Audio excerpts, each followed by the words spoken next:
마지막까지 엄중한 민심의 죽비는 외면한 채 답정너만 외치는 문재인 정권.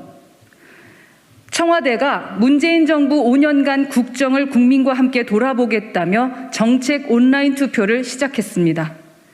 그런데 항목에 현 정권에 불리한 내용은 모두 빠져 있어 듣고 싶은 목소리만 듣고 정작 들어야 할 쓴소리는 듣지 않겠다는 의도가 다분해 보입니다.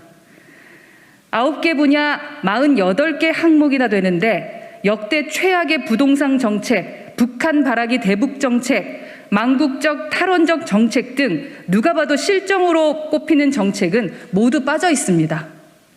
특히 불과 지난달만 해도 문재인 정부 국민보고서의 서두를 장식한 방역 정책이 평가 대상에 빠져 있습니다.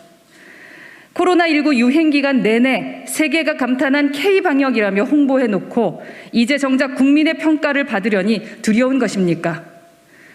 민심의 따끔한 죽비를 맞아야 할 문 정권의 정책들은 모두 빠진 채 제한된 답정너 선택지로 실상을 호도하며 민심의 평가를 받겠다고 나선 것입니다.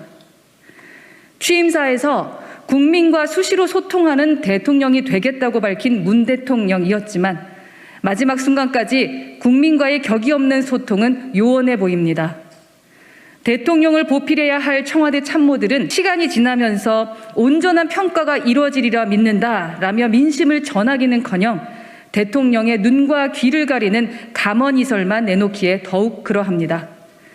덕분에 국민은 취임사에서 약속한 대화하고 소통하는 대통령이 아닌 5년 내내 문비어천가를 목 높이는 쇼통정부, 쇼통청와대를 지켜봐야 했습니다.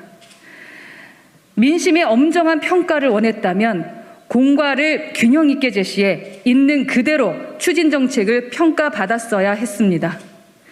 문 대통령과 청와대는 남은 한 달 남짓한 임기라도 자화자찬에 몰두할 것이 아니라 다음 정권으로의 순조로운 이양을 위해 협치와 제대로 된 정책 평가에 노력해야 합니다.